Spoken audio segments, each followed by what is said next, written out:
Hello students, आज हम basic accounting terms chapter की 4th वीडियो बना रहे हैं। इसमें हम बहुत सारी डेफिनेशंस पढ़ने वाले हैं, जिसमें हमें फ़र्स्ट ऑफ ऑल पढ़ना है रिसिप्ट्स किसे बोला जाता है। रिसिप्ट्स का मतलब होता है कि फर्म में जब हम कैश रिसीव करते हैं किसी भी एक्टिविटी से, तो उसे हम रिसिप्ट्स बोलते हैं। देखेंगे क्या लिखा हुआ है। The amount received in cash is called receipt. It may be categorised as capital receipt and revenue receipt. तो जो भी हम कैश रिसीव करते हैं उसे हम रिसिप्ट बोलते हैं। अब ये जो है आगे 2 पार्ट्स में डिवाइडेड है, capital receipt and revenue receipt. सबसे पहले हम देखते हैं रिवेन्यू रिसिप्ट हम किसे बोलते हैं। रिवेन्यू रिसिप्ट्स हम बोलते हैं उन रिसिप्ट्स को जो हम गुड्स और सर्विसेज के सेल पर से रिसीव होता है।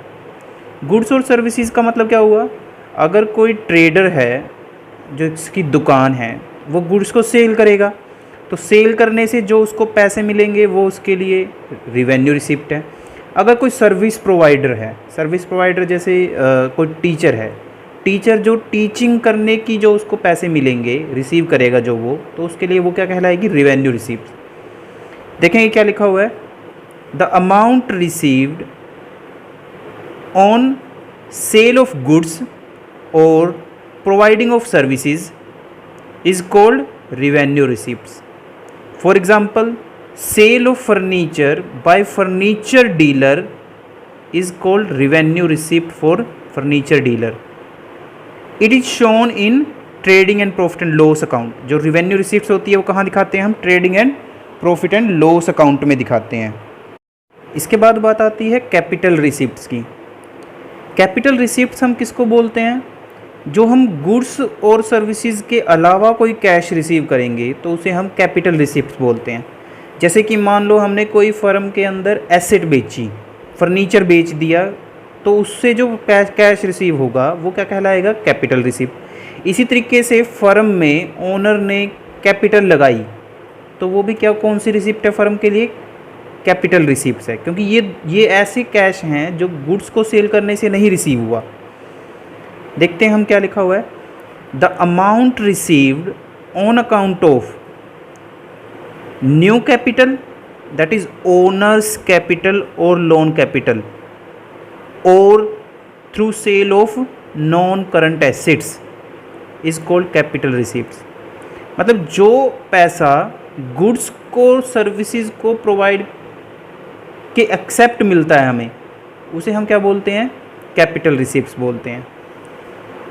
नेक्स्ट आता है हमारा एक्सपेंसेस।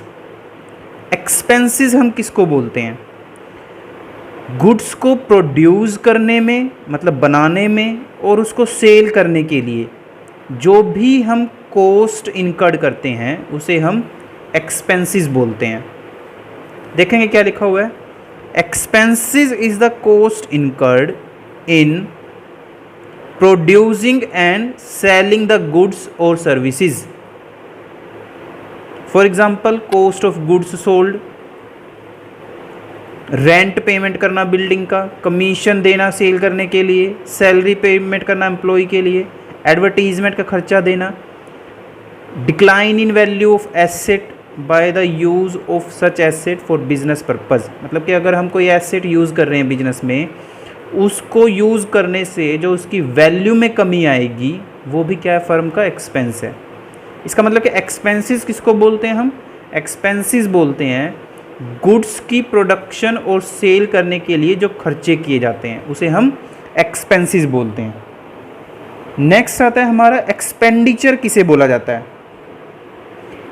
एक्सपेंडिचर का मतलब है कि कोई भी एसेट्स, गुड्स या सर्विसेज को खरीदने के लिए जो हम खर्चा करते हैं उसे हम एक्सपेंडिचर बोलते हैं।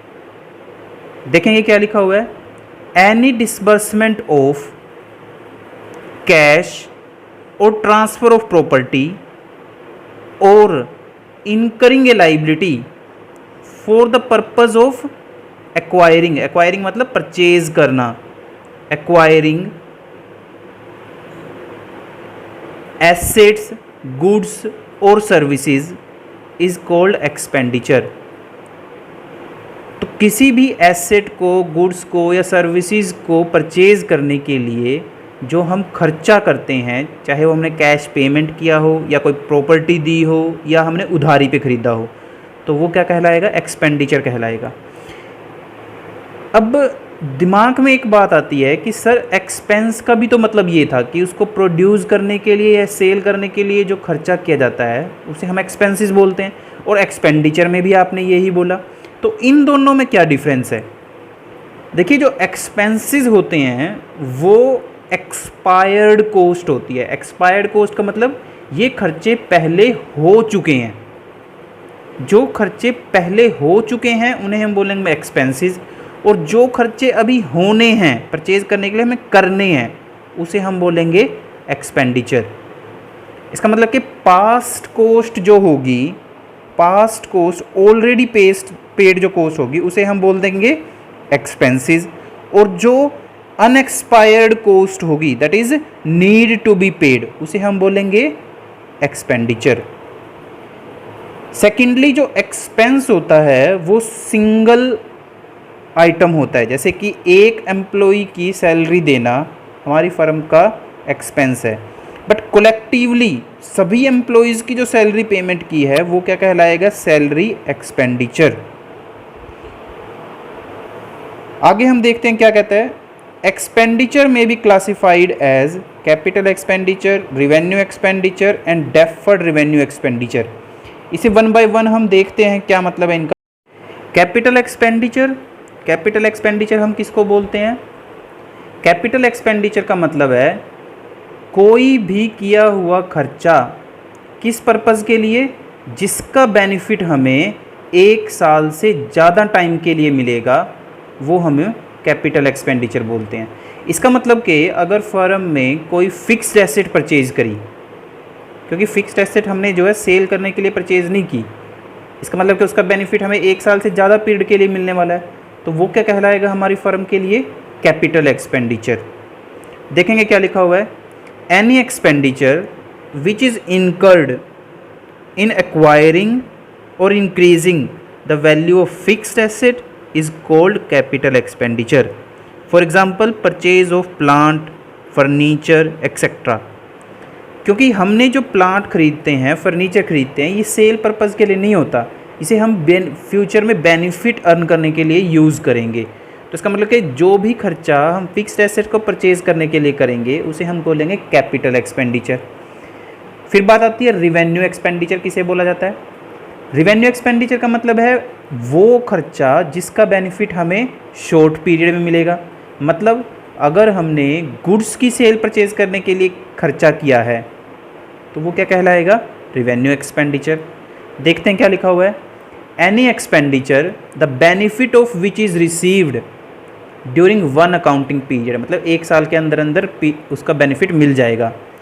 For example, cost of goods sold, जो गुड्स सेल किया उसके लिए कुछ कॉस्ट इनकर्ड की, रेंट पेमेंट करना, सैलरी पेमेंट करना, इनका बेनिफिट जो है हमें एक साल के अंदर अंदर मिल जाता है। तो इसका मतलब ये खर्चे कौन से कहलाएंगे?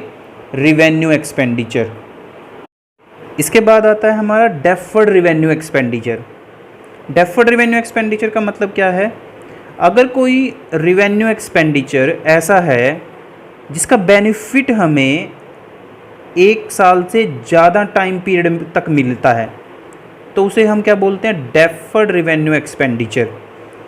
इसका मतलब कि अगर कोई फिक्स्ड एसेट परचेज की हमने तो वो तो कैपिटल एक्सपेंडिचर है, बट कोई ऐसा खर्चा किया हमने जो रिवेन्यू एक्सपेंडिचर तो है बट उसका बेनिफिट हमें नंबर ऑफ ईयर्स में मिलेगा, तो उसे हम क्या बोलेंगे? Deferred revenue expenditure. देखते हैं क्या लिखा हुआ है। Any revenue expenditure the benefit of which is received over A number of years is called deferred revenue expenditure. For example, huge amount spent on advertisement. Advertisement के ऊपर हमने बहुत खर्चा कर दिया, 5 लाख रुपए की एडवर्टीजमेंट करवा दी, तो एडवर्टीजमेंट का जो खर्चा है तो ये रिवेन्यू एक्सपेंडिचर, क्योंकि इससे कोई फिक्स्ड एसेट्स हमने नहीं परचेज की हुई, बट इसका बेनिफिट जो है हमें सिर्फ एक ही साल में नहीं मिलेगा। हो सकता है एडवर्टीजमेंट जो आपने की है उसकी वजह से कस्टमर आपके पास 5 साल तक आते रहें। तो इसका मतलब कि ये रिवेन्यू एक्सपेंडिचर का बेनिफिट आपको नंबर ऑफ ईयर्स में मिलने वाला है। तो इसको हम क्या बोलेंगे? Deferred revenue expenditure. Okay, thanks a lot, bye.